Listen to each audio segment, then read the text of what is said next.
Welcome to Biologica. I'm Dr. Susan, a veterinarian and a marine educator from Maine. On this show, we'll be exploring the many ways that animals and humans interact and that society and nature intersect. Please visit my Patreon or my Podbean page to support the show or to suggest future episodes. Thank you for tuning in, and I hope you enjoy the episode today. Thanks for listening.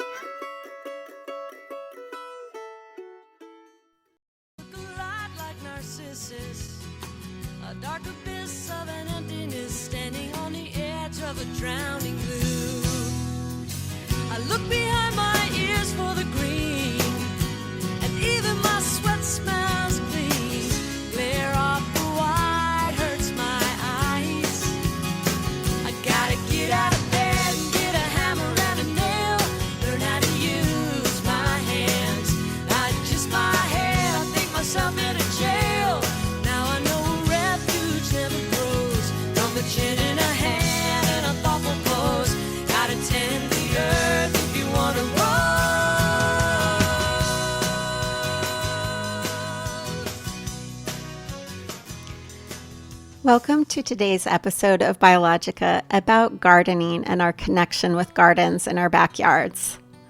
This is going to be the final episode of my first year and the first season of the Biologica Podcast. Thank you for all who have joined me for all of the season or an episode here or there. I really appreciate you, and I'm looking forward to season 2 next fall.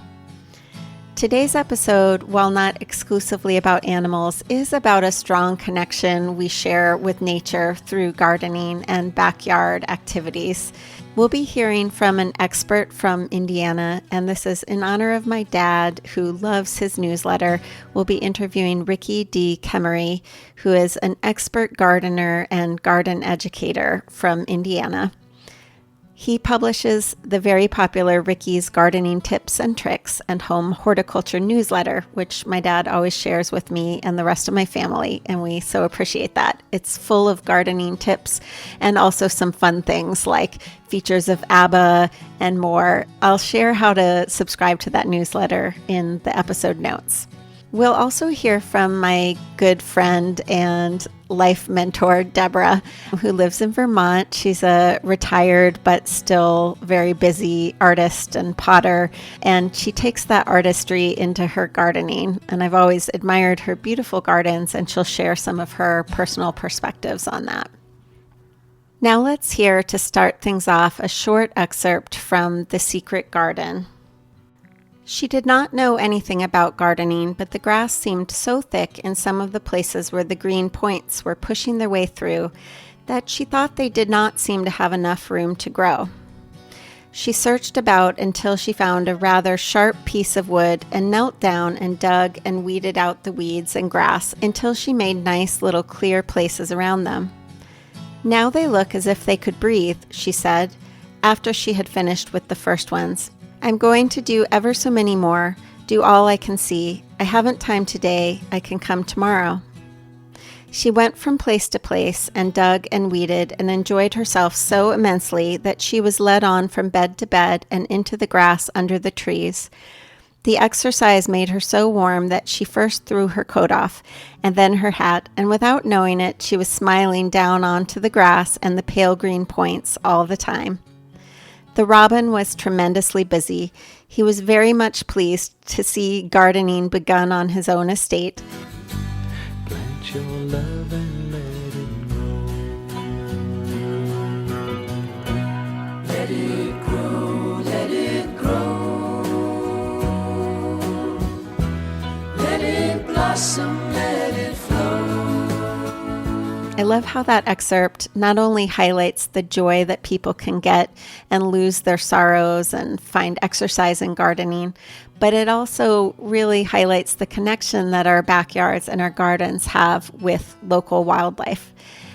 As habitat loss occurs, it's actually more and more important that we think about our backyards as havens for wildlife, both insects all the way up to mammals and birds.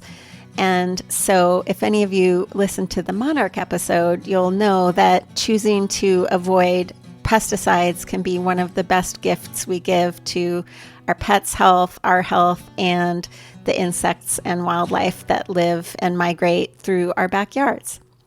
Now let's hear from Deborah a little bit about how she remembers becoming interested in gardening. Susan, I can't remember when I first began to love gardening. I'm sure it was passed from my grandmother to my mother, from my mother to me, and to both my sisters. Some of our plants are inherited, and we each have one. I inherited plants at the farm from the Glovers, and I've tried to keep them and be faithful to their vision. I think part of my favorite aspect of gardening is planting spring bulbs in the fall, little bits of hope going into the ground. I especially love dividing bulbs that have reproduced themselves and spreading them into all corners of the property. My fenced-in garden was always a space that nobody cared about but me, and I loved it as a canvas. I love creating color combinations and shapes and forms that evolve through the seasons with luck and work and constant care.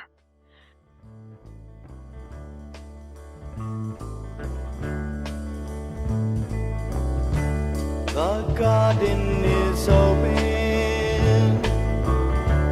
The young girls begin to go.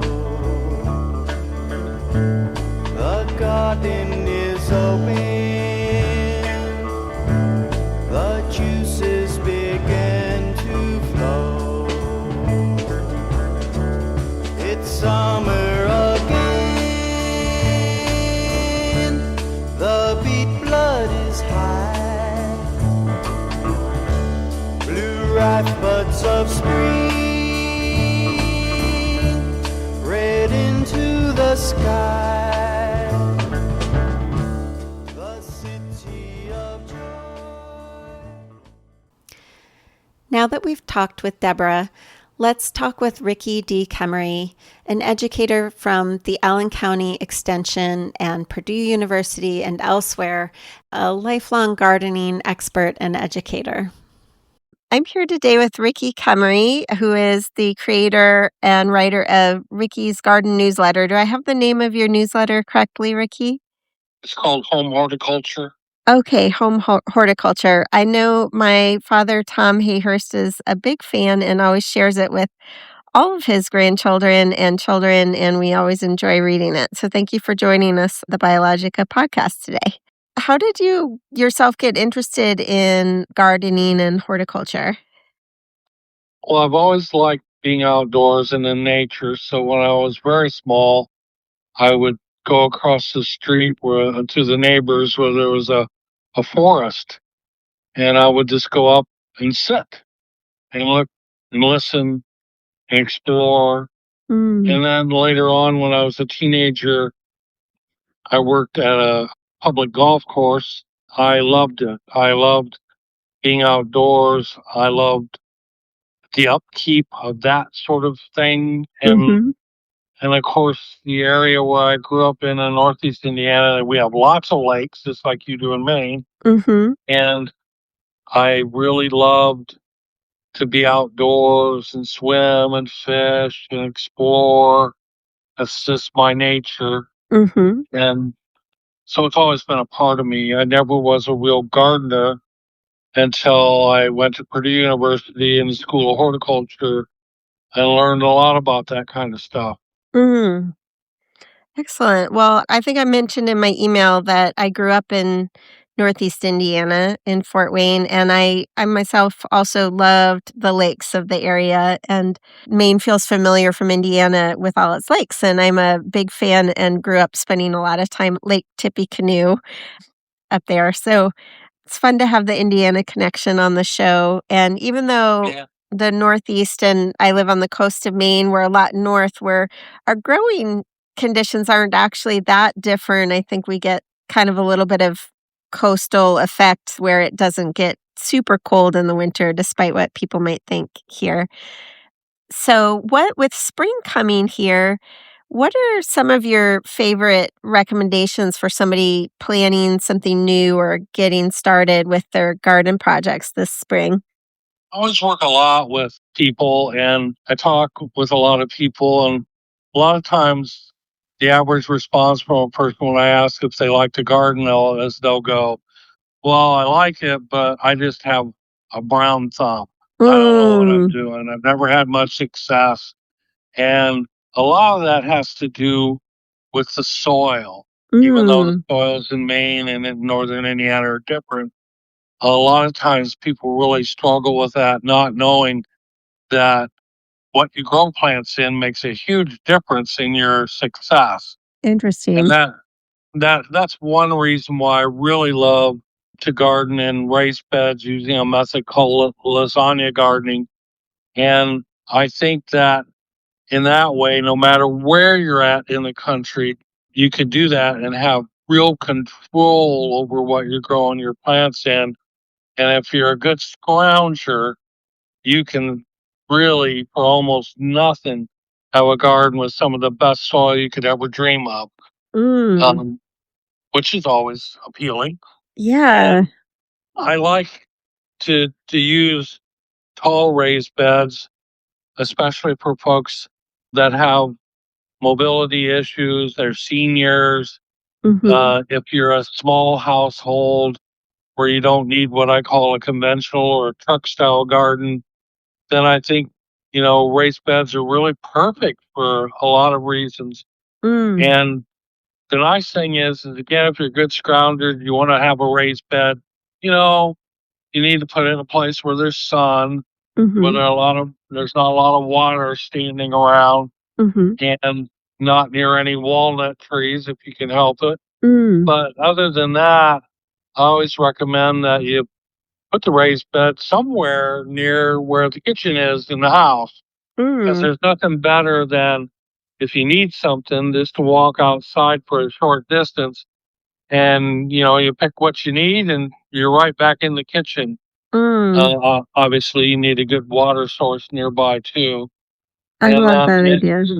you need enough room to get around the raised bed, especially if you use a walker or some sort of wheelchair.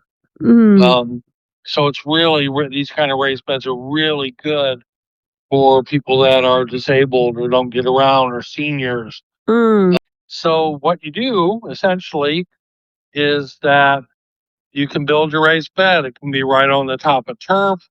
Again, you can make your raised bed if you're a good scrounger out of bricks or mm, seasoned logs, mm, pavers, mm, you name it. Most of the time, stones.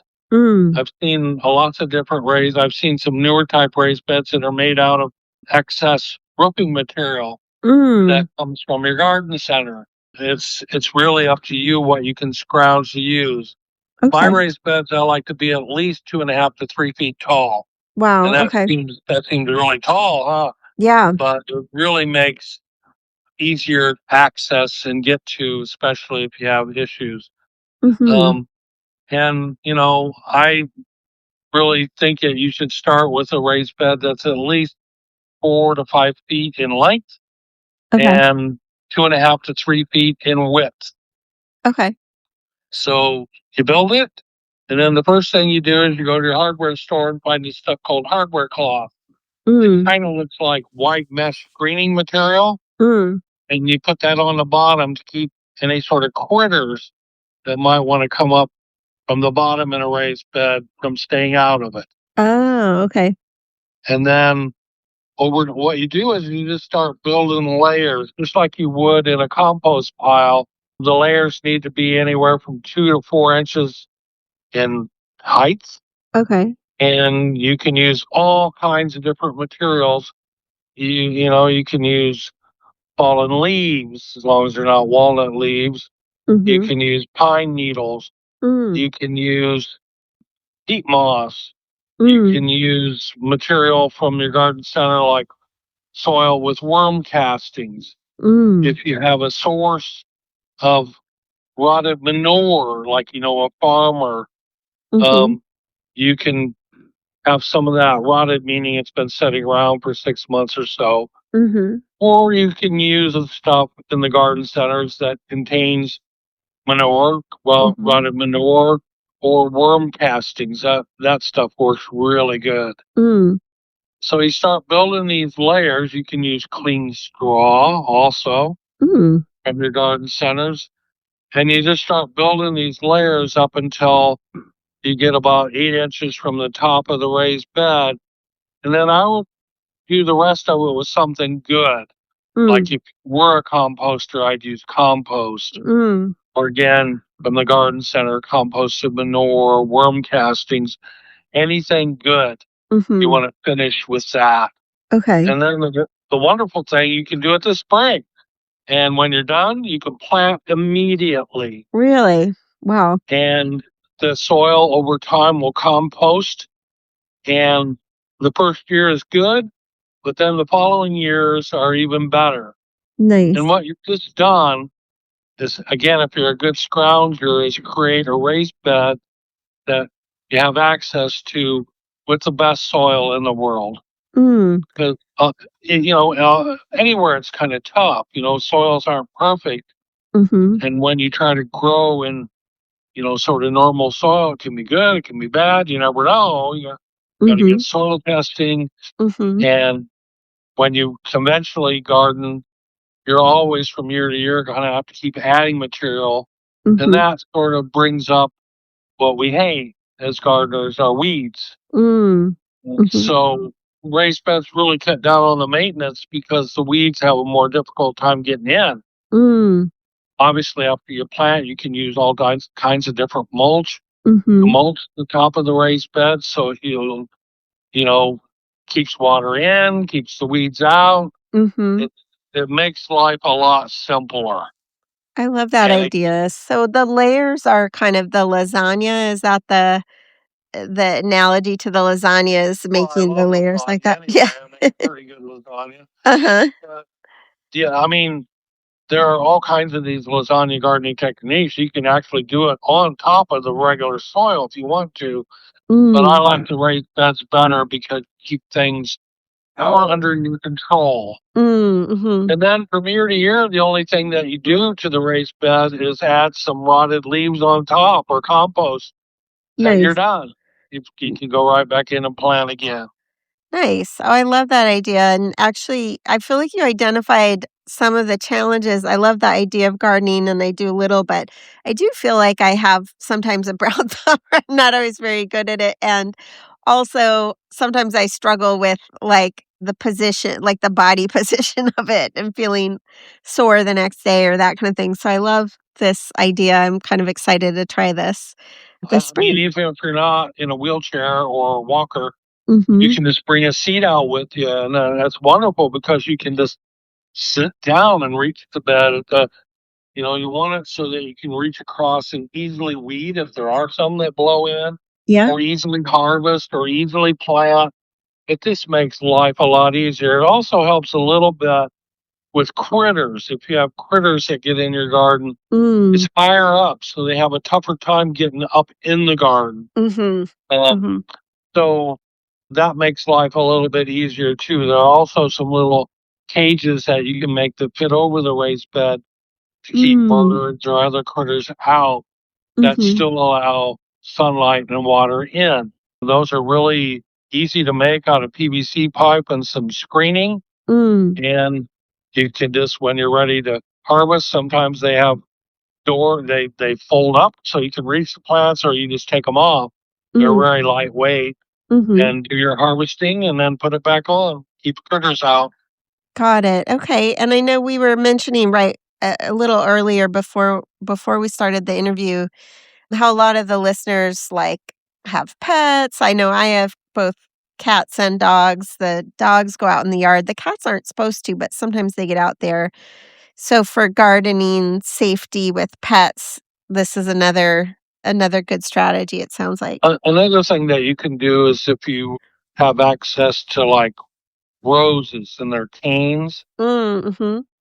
or something like that, that you can put on the edge of the garden or even below, Mm-hmm. so that the critter can't get up to the beds because of the material that's there. Oh, okay. So again, that's a way just to scrounge for materials that will work to keep the thing like a cat. Mm-hmm. I love cats, but you don't want them visiting the garden bed for sure, whether it's conventional or raised. And that's a way to keep them out. Mm-hmm. I Well, like, that's great to know. And I know I've seen, is it Hoggles that had a little comment in your recent newsletter? Is that your yeah, cat? everybody loves my cat Hoggles. He's named after a movie called Labyrinth, so Oh, famous movie. uh-huh. Labyrinth. Hoggles is a dwarf that helps and hinders the main character, and Hoggles has always been very mischievous and kind of spoiled. So that's how we got the name. Everybody always asks about him because I do a little cartoon where he sort of makes fun of his caregiver that tries to satisfy his needs all the time.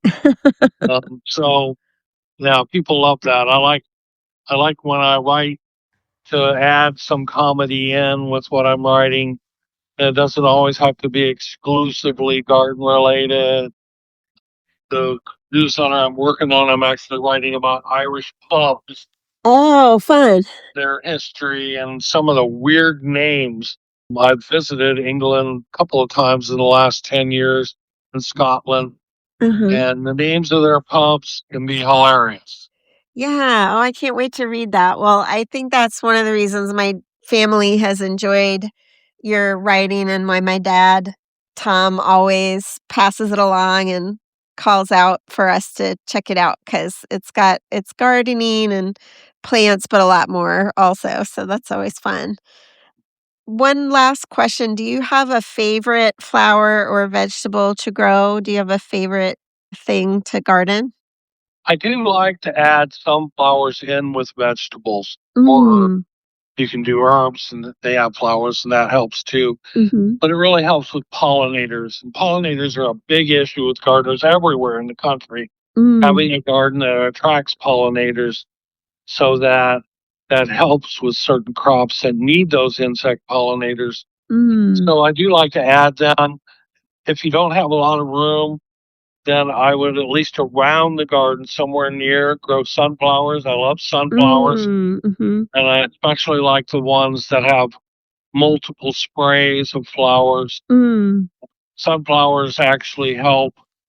They have some allelopathy, which is when a plant actually produces substances that inhibits weeds. Oh, The cool. sunflowers are like that. And then they come in all shapes and sizes. If you want low growing ones, you can get one like Sunspot or taller ones.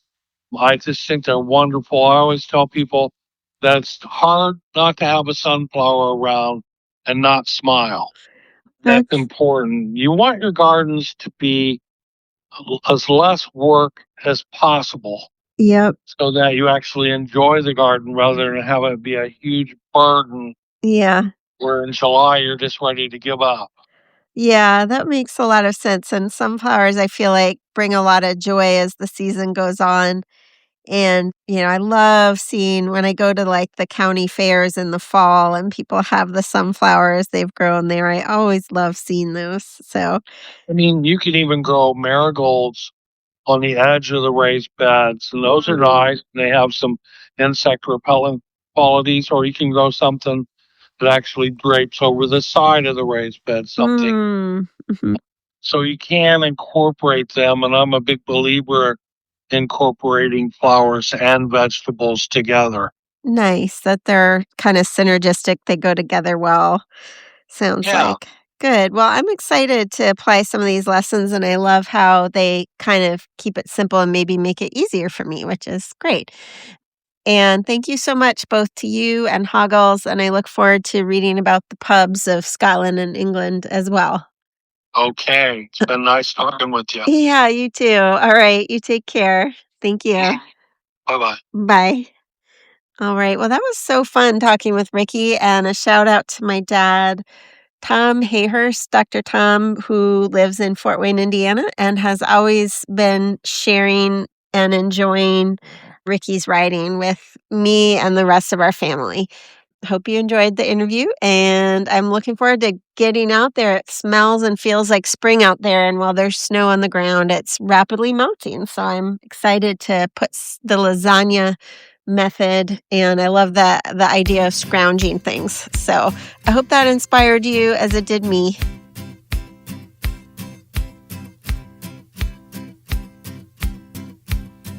There ain't nothing in the world that I like better than bacon and lettuce and homegrown tomatoes. Up in the morning, out in the garden, get you ripe one, don't get a hard one.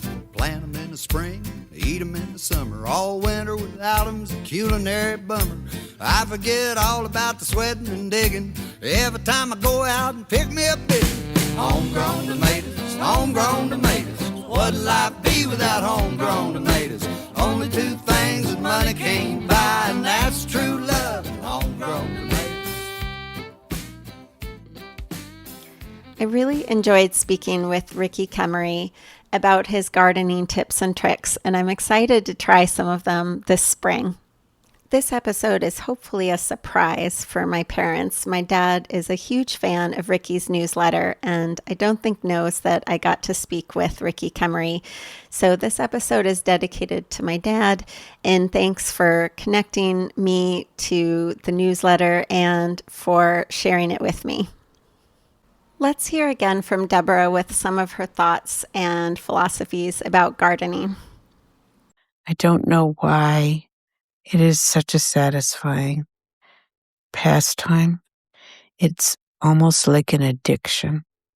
As we grow older, my friends and I notice we will happily push ourselves to the point of sheer exhaustion and sometimes injury, losing ourselves in the process of digging and planting and weeding and pruning and tending and making bouquets. Flowers are like music. They come and go, leaving hardly anything behind. We had a saying that I always loved, which was, labor in your garden square till back be broke and light be rare, which is what we seem to do when we garden.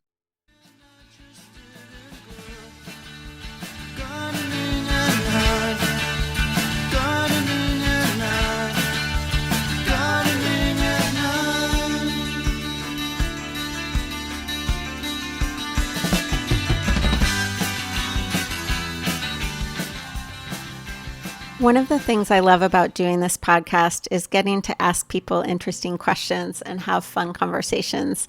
And sometimes those people are people I've known for years, and I just get to learn new things about them. So thank you to Deborah for sharing her thoughts about gardening with us today. I really appreciate it. I'm going to highlight 2 articles from the scientific literature that really show how gardening can be a healthy connection for people in their backyards. The first is called Home Gardening, The Way Forward to Be Safe and Healthy. And this is from a chapter in a book called Vegetables for Nutrition and Entrepreneurship, published in May 2023. It talks a lot about how growing vegetables in the backyard can really conserve diverse plant genetics and indigenous or regional vegetables or grains. It can produce really healthy, nutrient-rich vegetable crops for people, which is really good for both the ecosystem and for healthier families.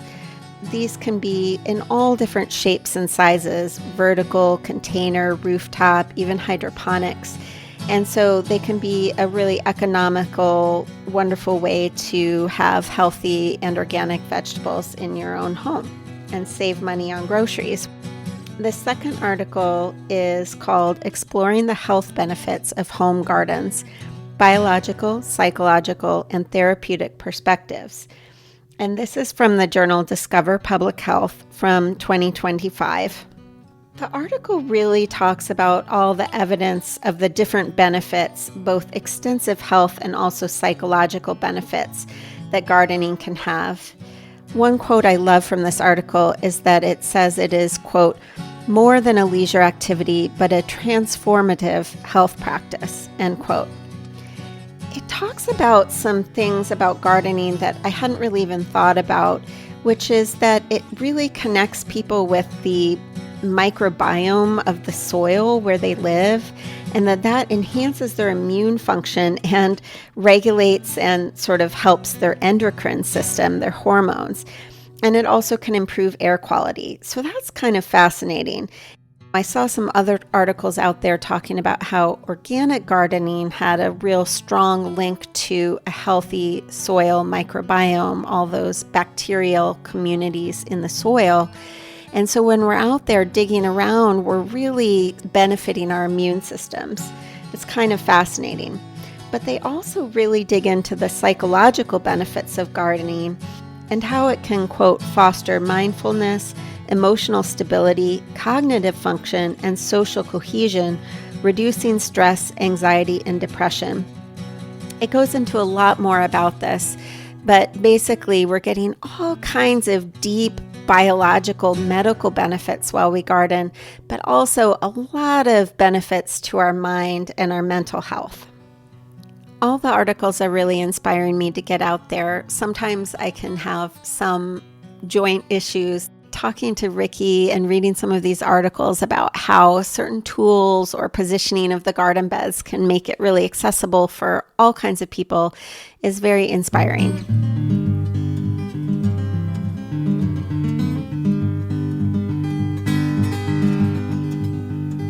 Let those December winds bellow and blow. I'm as warm as a July tomato. There's peaches on the shelf, potatoes in the bin. Supper's ready, everybody come on in. Taste a little of the summer. Taste a little of the summer. You can taste a little of the summer. My grandma put it all in jars.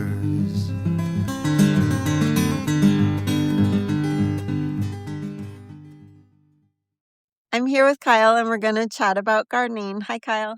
Hey, Susan. Kyle, what are your thoughts or feelings about gardening? I have a mixed relationship with gardening. I can give my thoughts too.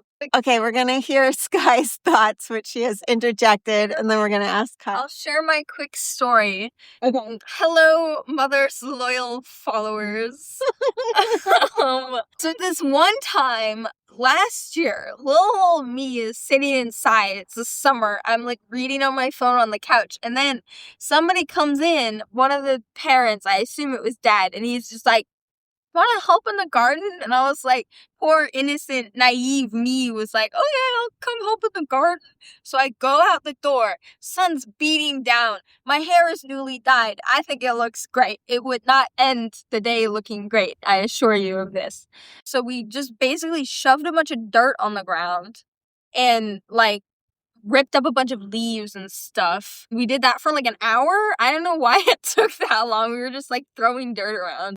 And then Dad was like, he got this gleam in his eye and he was like, we're going to tackle the bittersweet. It's like, it was all over our yard. And I was smaller than Dad because he is a full-grown man and I am a child and female. And so I like had to crawl under the bushes, like on the dirt, like on the ground. He was outside the bushes with these giant like prong shear things with like these giant like handle, and I would like look on the ground and find the root and then like shake it so he could see where it was. And he would like reach down, like descending through the leaves from above while I was like crouched on the dirt with my hair that I had done because I was like all new and dyed and I was so excited about it. It was like covered in dirt and leaves. I was like on the ground and they would just like descend from above and I would like move my hands really fast because these giant chompy like metal things. And we were out there for so long. I felt like somebody coming back from like the battlefield when I went inside. I was like got like leaves and branches and like little scratches and dirt all over me. Anyway, that's pretty much my one experience with gardening. Did you feel great afterwards? What? Coming back from the battlefield, I felt great until I tried to like brush my hair and stuff, and then I was like, oh, this kind of sucks. Okay, so Sky also had mixed feelings, it sounds like. Kyle, what's your thank you, Sky. You're welcome. What is your mixed feeling or relationship with gardening? I feel like I'm really bad at keeping plants alive. Bro, same. I think we can relate to your feeling here. Tell us more. Why do you feel that way? I don't know. I just feel like I like having gardens and plants, but I think I forget to take care of plants, or when I try and take care of them, I do the wrong things and they die. I feel like I always kill things. I feel literally same. I literally kill like air plants. Like, do you guys remember when every time we would go to Skillins, I would like get an air plant because I was like, it'll be so much easier because I don't need to water it as much. And then it would just die within days. Does anyone else remember that? Because I feel like I have like a little like symbolic like graveyard of air plants hanging over my head. You have some air plant guilt. I have air plant trauma. Why don't you each tell me, to wrap up the interview, what you would love to be able to grow if you could grow something well? It would be cool to have like a hothouse full of orchids. All right. Pretty cool. I had this dream when I was little where there was this giant tree outside my house that had like a house in it and it was blue. It was like my own like natural tree house and it had these branches made of candy that like went to my window. Okay. That went to my window. So that's what I'd want to grow. I would want to grow just all varieties of heirloom summer tomatoes. Lindy, what would you want to grow? White type of guy wants you to believe that I want to grow cyanide apples, but potent cyanide apples. But on the contrary, I would want to grow grass in our yard. Oh, that is going to happen after the candy tree. That is the least possible of all of these.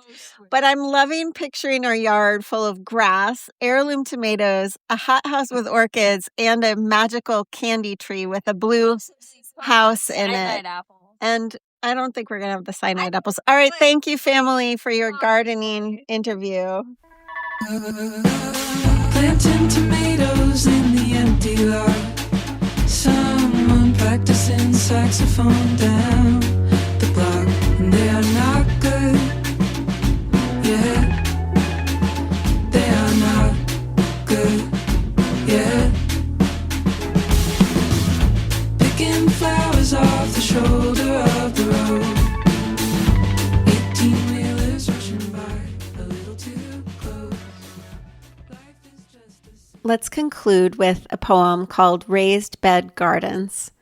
This is from a contributor online on the All Poetry website named Quiet Wolf. Spring, a kaleidoscope of bugs, honeybees, golden monarchs, spiders that spin sticky traps for straight-jacketed meals. Life matured season by season as sand through an hourglass. Grassy hillsides to let bitter memories slide into a neglected valley. Mom planted her marigolds. I plant them now with a smile and ant bites. I chose this poem both because it talks about raised bed gardens, which we talked about a lot in the interview, and because it really, again, makes that connection to all the animals and insects that benefit from and utilize the garden space. And so once again, from my own perspective, just encouraging people this gardening season to explore the idea of minimizing or ideally eliminating pesticides and really welcoming the backyard wildlife and nature into your garden space. And there's huge benefits for our own and our pets' health as well when we do that. There's a lot of scientific evidence about that. Thank you so much for joining me for today's episode about gardening. I love the idea of connecting our backyard gardens and habitats with local wildlife and making them really a refuge for animals and insects where we live. As more land gets developed and more habitat is lost, I think these backyard refuges are really going to be a critical sort of quilt to knit across our communities to help the wildlife that live near us. Thank you so much for joining us. I hope you enjoyed it. This is going to be the last episode for this first season of Biologica, and we'll resume again in the fall. Thank you to everybody who joined me for any or all of season 1. I so appreciate that, and this was a lot of fun. And I'm already hatching some ideas and thinking about next season. If you have ideas, go ahead and write me at biologica.podcast@gmail.com, or if you know me, just shoot me a text or let me know. I always welcome ideas, and I look forward to seeing you next season. In the meantime, happy gardening and keep discovering. The field are always wet with rain. After a summer shower, when I saw you standing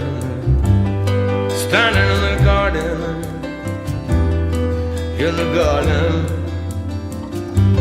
wet with rain.